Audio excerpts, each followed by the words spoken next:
Halo, halo, apa kabar Anda semua? Ini senang kalau ngelihat backgroundnya Bung Rocky, berarti ini Bung Rocky kembali ke peraduan. Wah, gitu ya. Di tempat di mana inspirasi dan kritik dimulai.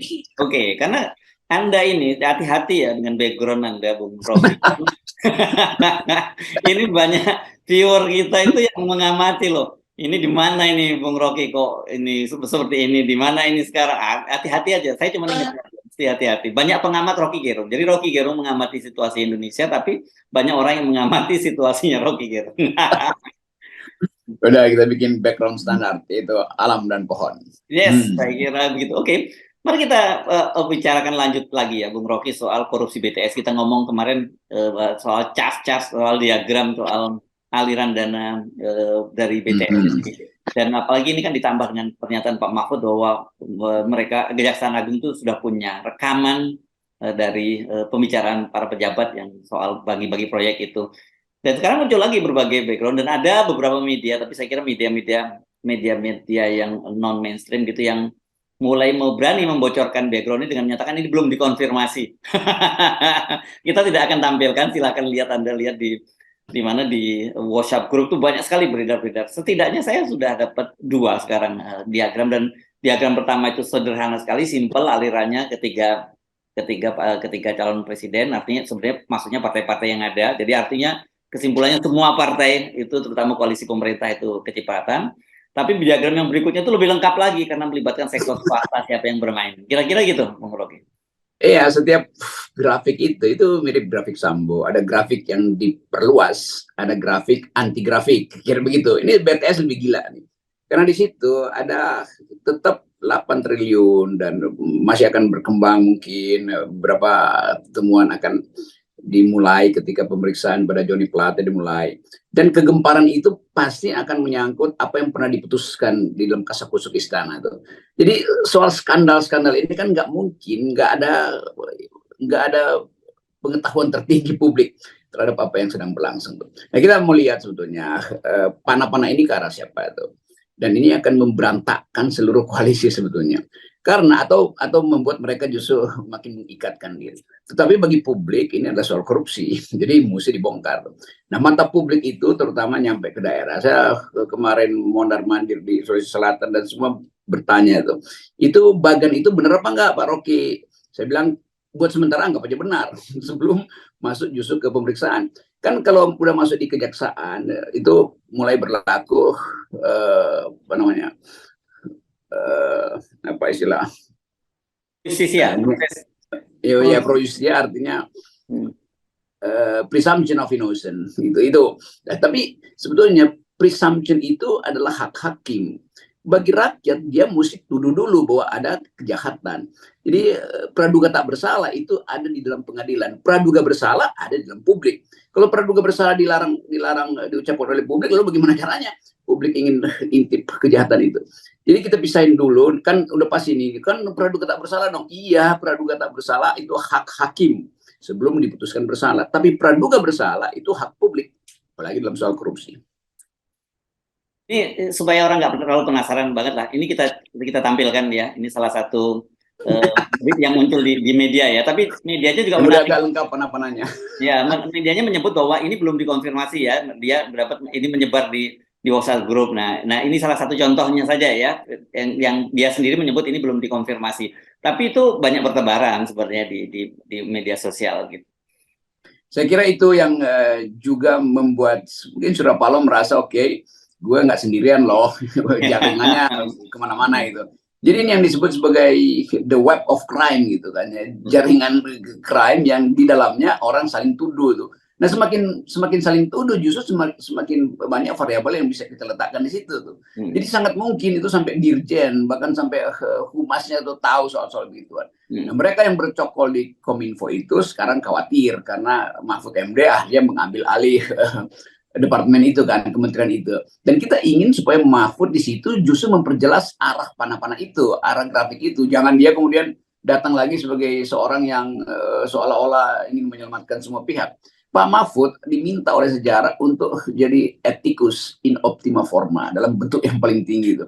Jadi kita tunggu tuh. supaya panah-panah ini juga nggak jadi panah-panah liar. Nah, ini kita bikin praduga bahwa kasus ini akan jadi the only game in town menuju September ketika capres-capres itu mendaftarkan diri. Jadi ini bola panas yang akan ada dalam 100 hari ke depan. Iya, iya. Tapi gini, kita tahu bahwa sejak awal kita membahas bahwa ini yes ada kasus korupsi, tetapi iya juga ini kasus itu karena dimunculkan karena berkaitan dengan pencapresan, kan begitu ya, Bung Rocky. Tetapi yang kita khawatir itu kalau ini semakin bongkar-bongkaran itu akhirnya semakin mereka akhirnya sama-sama menahan diri karena kalau gua bongkar lebih jauh kan ini bakal kena juga gua. Tapi kan bagi Nasdem, saya kira gitu, itu sudah terjadi, kerusakan sudah terjadi, kan begitu. Jadi saya kira Surya Paloh tidak akan mau berhenti sampai di situ saja, kan gitu. Ya, Surya Paloh udah kecipratan pertama dan air di dulang masih banyak tuh. Jadi Surya Paloh juga akan nepuk air itu supaya keciprat ke partai yang lain kan. Kan begitu kalau kita bayangkan web of crime itu, jaringan kriminalitas itu pasti kayak gorong-gorong di bawah tanah itu yang saling terkait tapi di atas sana kita nggak bisa lihat kan. Itu sama dengan pembuangan di kota-kota besar yang hanya bisa dilihat dari atas diasumsikan. Padahal sebetulnya itu air kotor kan. Pak, kita ingat kota Paris itu, di bawah kota Paris itu ada jaringan pembuangan kotoran WC semua warga di situ tuh. Pada saat yang sama di jaringan itu ada metro subway di kota Paris. Tapi kalau orang bilang Paris itu indah ya, yo iya itu di atas permukaan, tapi di bawahnya itu jaringan semua WC itu ada di dalam instalasi yang sama tuh.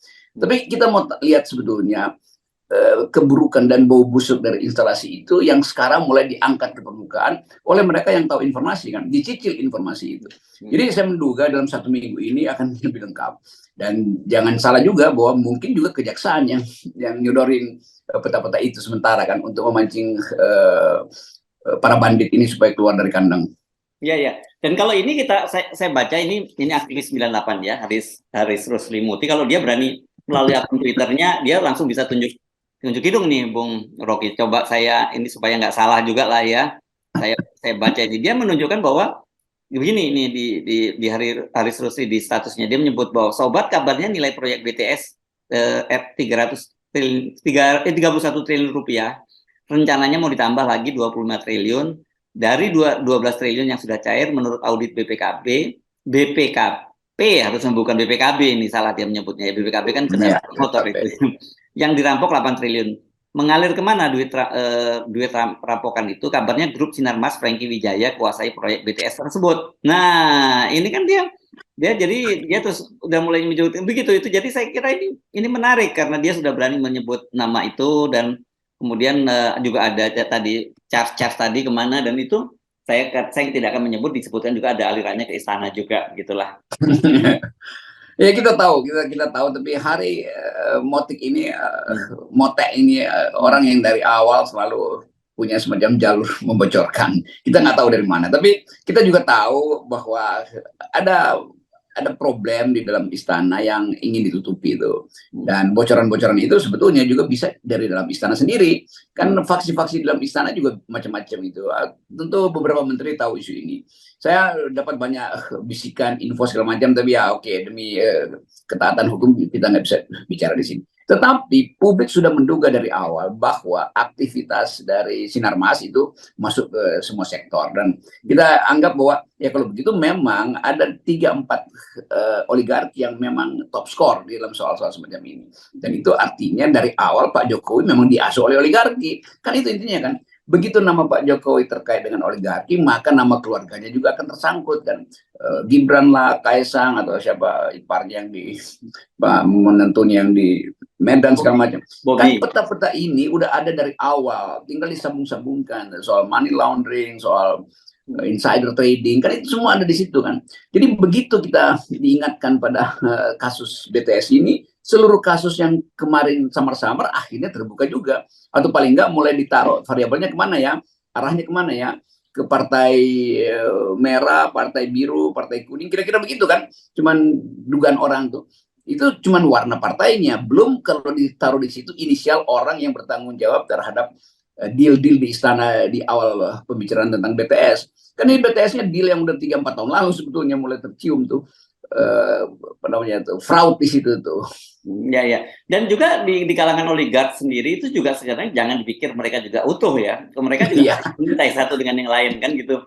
Ada pemain lama di kekuasaan, ada pemain baru di kekuasaan. Kalau kita ingat dulu pada Orde Baru itu kan ada disebut kelompok Jimbaran gitu ya.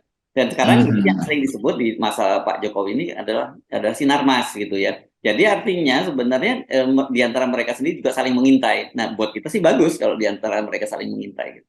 Tentu di tingkat akhir ini semacam kapo de la kaponya siapa itu, bosnya siapa yang di ujungnya kan. Kan kita berpikir itu semacam Sicilian Gang gitu, dan operasinya pasti di antara 2-3 petinggi aja, dua mafioso aja kan. Tapi kalau kita sebut mafioso mungkin terlalu berbahaya, tetapi kita mesti anggap pola ini pola yang sama di mana-mana itu. Ada 3 keluarga besar yang menguasai aset, ada yang menguasai perjudian, ada yang spesialis manipulasi pajak. Nah kalau beginian semua kita tanya aja pada Al Capone.